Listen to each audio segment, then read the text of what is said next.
Jocelin, Brady, hey, congratulations on Abraham Boys, a Dracula story. Thank you very much. Thank Thank you. you. You know, we love these type of psychological horror films, but tell us what actually drew you to this film in the first place. It's very much what you just said. I was always a fan of psychological horror movies, and through being a fan of the original stories as well with Bram Stoker, seeing this big of a twist on such a beloved story by many fans, it was kind of this opportunity to reopen the world of vampires and put a whole new twist on it. And so I thought it was very interesting. And through talking with Joe and Natasha a lot more, I mean, they just made it sound like gold itself. And being there and filming the whole process, they were correct. So I'm just glad that we now have this incredible twist of a Dracula tale to show everybody. I second that emotion, Brady. Very well said. Yeah. Thank you. You know, one of the things that we have to love about it utilized the characters that we adore from the Dracula stories of the Van Helsings. Can you talk more about how this twist of the Van Helsing basically is portrayed on screen?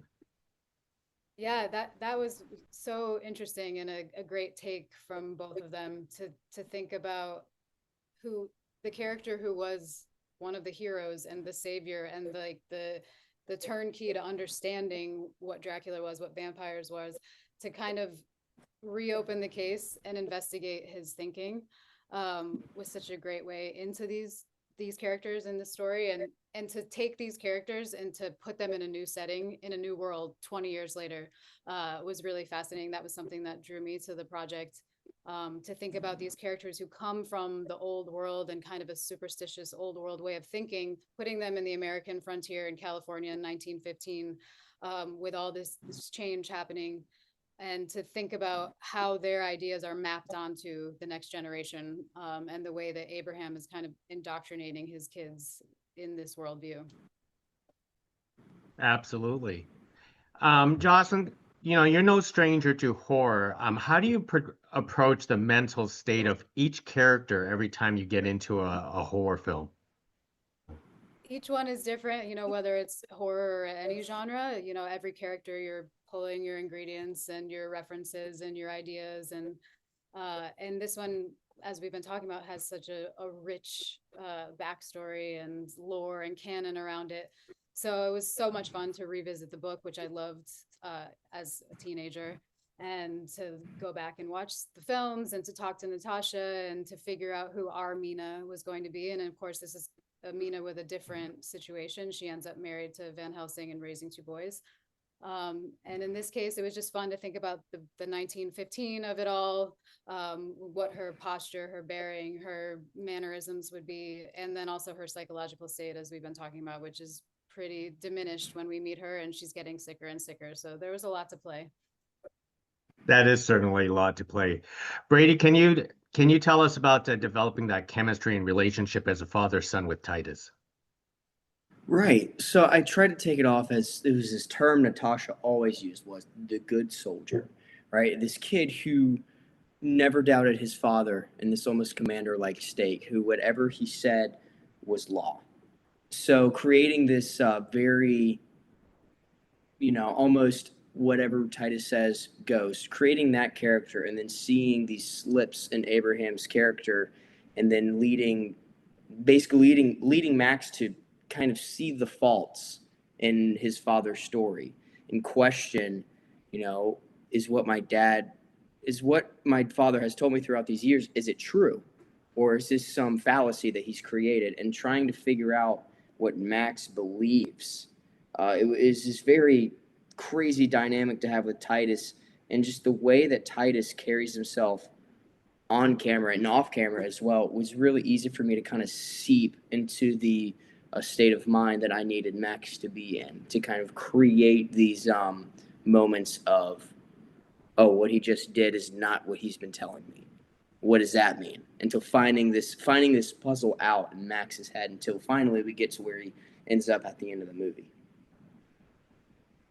And the set production setting of this farmhouse in the middle of nowhere, how much does that actually help you as an actor to feel, the loneliness and isolation? Leaps and bounds. I mean, you can't see anything.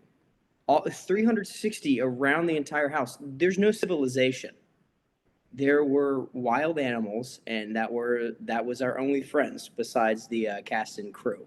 So it very much helped us, in between takes. It's like, oh, I can't do anything. We're just out here.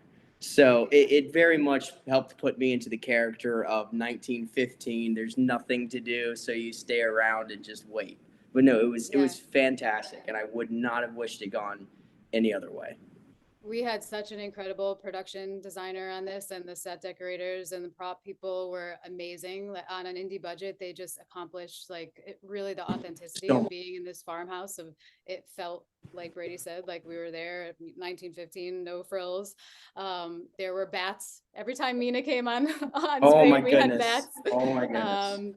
which is Bats are pretty wild. crows. And huge crows, yes, very appropriate. And then the house, the location, and the costume, the wardrobe department was incredible. So when you have those things, it really puts you in the right starting point. You both had the best jobs in the world to be transported not only to different stories, but you also in different times. In 1915 was certainly a special time in this case. 100%. 100%.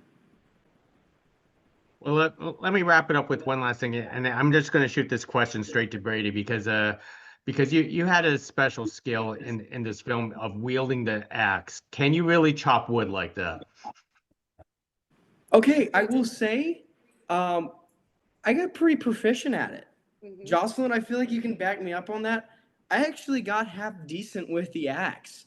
At first, it was this big safety thing, Hey, Brady's got an axe, watch out. But I feel like as soon as a couple weeks went by, I was pretty comfortable with it. Oh yeah, he was chopping it up. I mean, if we needed a fire ever on set, I was your guy. Oh, you're certainly the guy if we need to fight vampires. So that with an axe per se. That's So right. Call me up. Brady, Jocelyn, thank you very much for speaking to us about Abraham Boyd's Dracula story. Really appreciate it.